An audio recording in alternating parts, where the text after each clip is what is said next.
اللہ پر بھروسہ کرے. کیا کرے؟ ہم کس پر بھروسہ کرتے ہیں؟ کسٹمر پر. ہم کس پر بھروسہ کرتے ہیں؟ سیٹھ پر.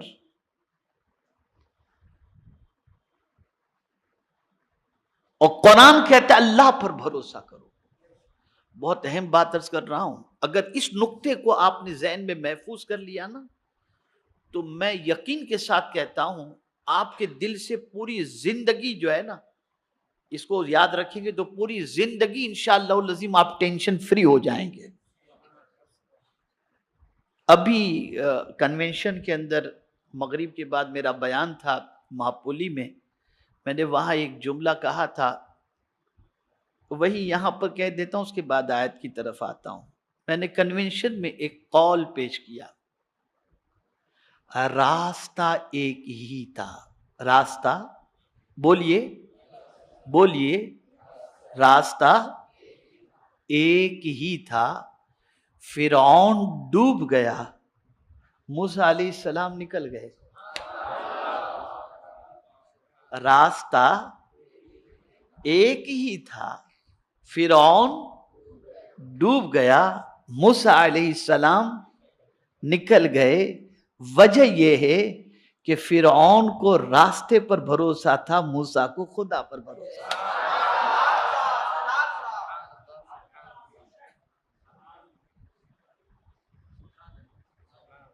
سمجھے نا؟ فرعون کو کس پر بھروسہ تھا اور موسیٰ علیہ السلام کو. یہ ایک بنیاد.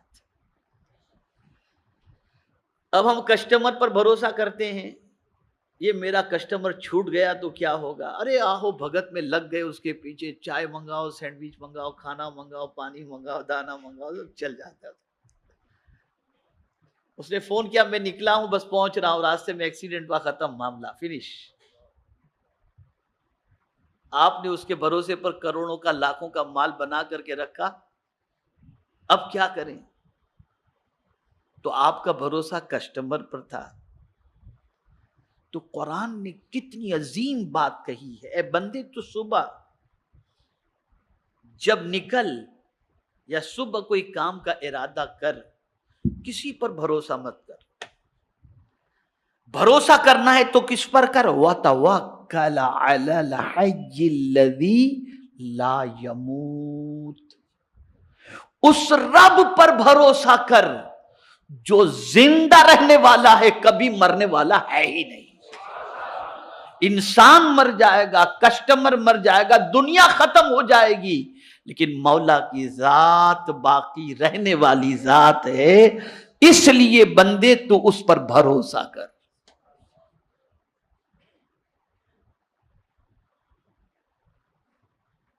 یہ صبح ہوتے کیا ہوگا, کیسے ہوگا, کچھ بھی.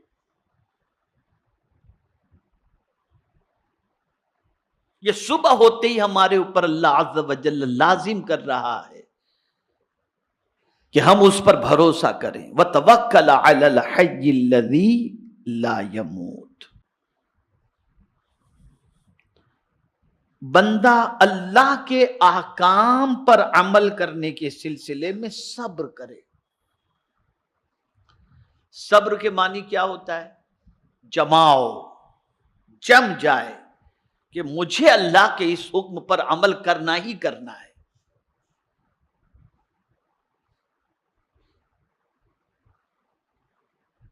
عام طور پر بندہ سوچتا ہے کہ جھوٹ بولوں گا تو دھندا چلے گا, یار اگر تھوڑا سا یوں بول دوں گا تو کام چل جائے گا,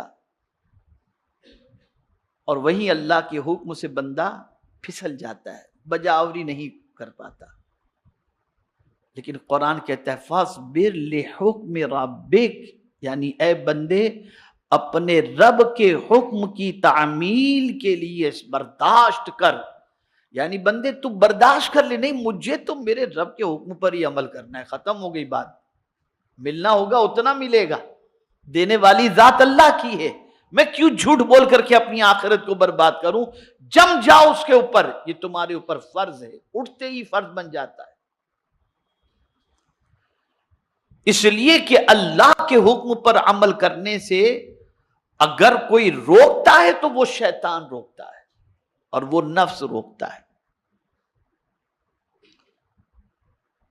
تو صبح ہوتے ہی مائنڈ یہ سیٹ کر لینا چاہیے کہ مجھے اپنے رب کے حکم پر صبر کرنا ہے اور اس پر جمے رہنا.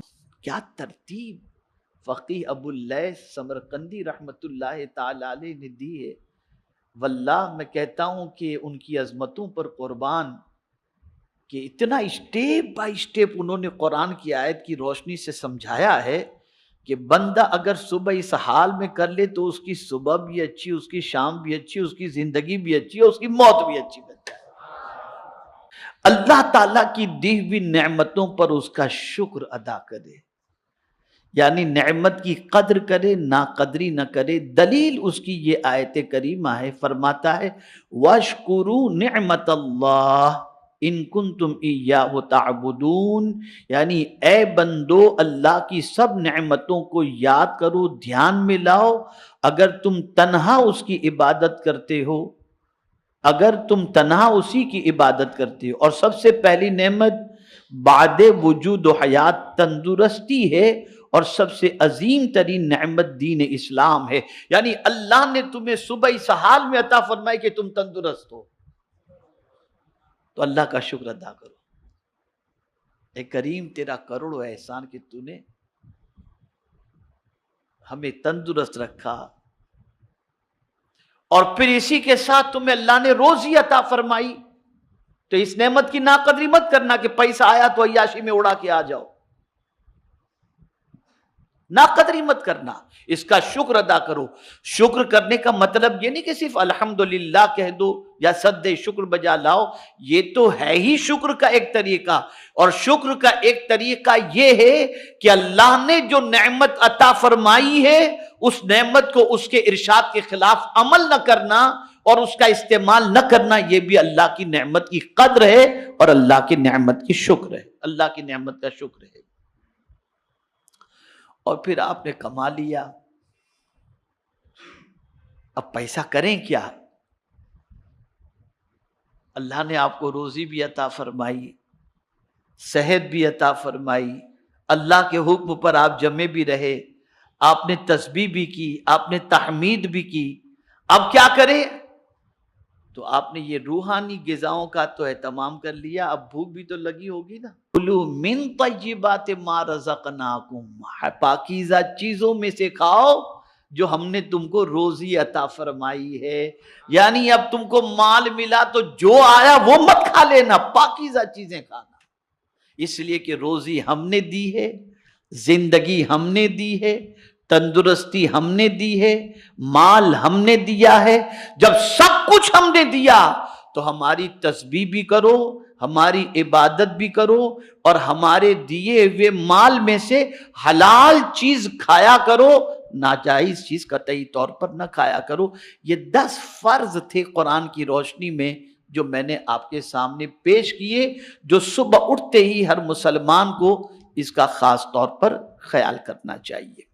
میرے پیارے آقا صلی اللہ تعالی علیہ وسلم کے پیارے دیوانوں، صبح کو اٹھنے والوں کے لیے نیتوں کے مطابق حصے ہوتے. جیسی نیت،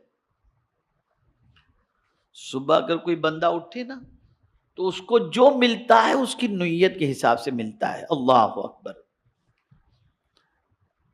فرمایا گیا کہ لوگ 3 صنفوں پر صبح کرتے ہیں، 3 عادتوں پر. ایک صنف وہ ہے جو مال دنیا کی طلب لے کر اٹھتی ہے، یعنی ایک گروہ ایسا ہے، ایک ایسا آدمی ہے جو صبح اٹھتا ہے تو اٹھتے اس کو فکر مال مال مال مال، اٹھتے کتنے کا آج کمانا ہے، کتنا یہ کرنا ہے، بس اسی کی فکر ہے. دوسرا جو ہے طلب اسم میں، یعنی گناہوں کے سوچ میں اٹھتا ہے کہ یار آج تو میں اٹھ کر فلاں معاذ اللہ یہ کروں گا وہ کروں گا، ایسا گناہ ویسا گناہ. اور تیسرا وہ ہے جو طلب طریق میں اٹھتا ہے، دین کے راستے پر چلنے، سیدھے راستے پر چلنے کی نیت سے اٹھتا ہے. اب سنیے کیا فرمایا گیا. وہ شخص جسے صبح ہوئی ہے مال کی طلب، یعنی مال فضول اور مزید کی حرص میں، تو وہ اپنے رزق سے زیادہ نہیں کھائے گا. جس نے صبح کی نا مال مال مال مال تو ملے گا اتنا ہی جتنا اس کو اللہ نے دینا ہے، اس سے زیادہ تو اس کو ملنا نہیں ہے. لیکن وہ ہرس کی وجہ سے، وہ لالچ کی وجہ سے، زیادہ کی طلب کی وجہ سے اسے ہوگا کیا؟ تو اللہ اکبر، میرے پیارے آقا صلی اللہ تعالی علیہ وسلم کے پیارے دیوانوں، ہزار کمالے زیادہ سے زیادہ اس کو مل جائے، پھر بھی اس کو صبر نہیں ملے گا، سکون نہیں ملے گا. جس شخص نے صبح اس حال میں کی کہ مال کی کثرت کی طلب میں اس نے صبح کی، کثرت کی طلب میں اس نے صبح کی، لالچ کی طلب میں اس نے صبح کی، نہ اللہ کا ذکر کیا، نہ تسبیح کی، نہ تحمید کی، نہ نماز پڑھی، نہ کچھ کیا، کچھ بھی نہیں کیا، مال مال مال، بس اسی ٹینشن میں سب اٹھا اور سب اسی میں لگا رہا، تو اس کو سکون کی دولت نصیب نہیں ہوگی. اور اسی طریقے سے وہ شخص جس نے صبح کی اس حال میں کہ یار اٹھ کر کے تو فلاں گناہ کے لیے جانا ہے، فلاں بدکاری کے لیے، فلاں برائی کے لیے، تو فرمایا گیا اسے رسوائی اور ذلت کے علاوہ کچھ نہیں ملے گا. اسے ذلت ملے گی، اسے رسوائی ملے گی. اور وہ شخص جس نے صبح اس حال میں کی کہ وہ سیدھے راستے پر چلنے کی نیت سے صبح کی کہ مولا آج میں تیرے بتائے ہوئے راستے ہی پر چلوں گا، تو فرمایا گیا اسے روزی بھی ملے گی، سکون بھی ملے گا، اور عزت بھی اللہ عطا فرمائے گا. روزی بھی ملے گی، سکون بھی ملے گا، اور عزت بھی اللہ تعالی عطا فرمائے گا. تو میرے پیارے آقا صلی اللہ تعالی علیہ وسلم کے پیارے دیوانوں، عرض کرنے کا منشا یہ ہے کہ صبح اس حال کے اندر کریں کہ اللہ عز و جل کی اطاعت کا جذبہ ہو، تحمید و تقدیس ہو، تسبیح و تحلیل ہو، اور اٹھتے ہی بیڑی، موبائل، سگریٹ، یہ وہ اس کی فکر قطعی طور پر نہ کریں. جیسے ہی آنکھ کھلی، الحمدللہ، سبحان اللہ، الحمدللہ الذی احیانا بعد ما اماتنا والیہ النشور، سبحان اللہ وبحمدہ،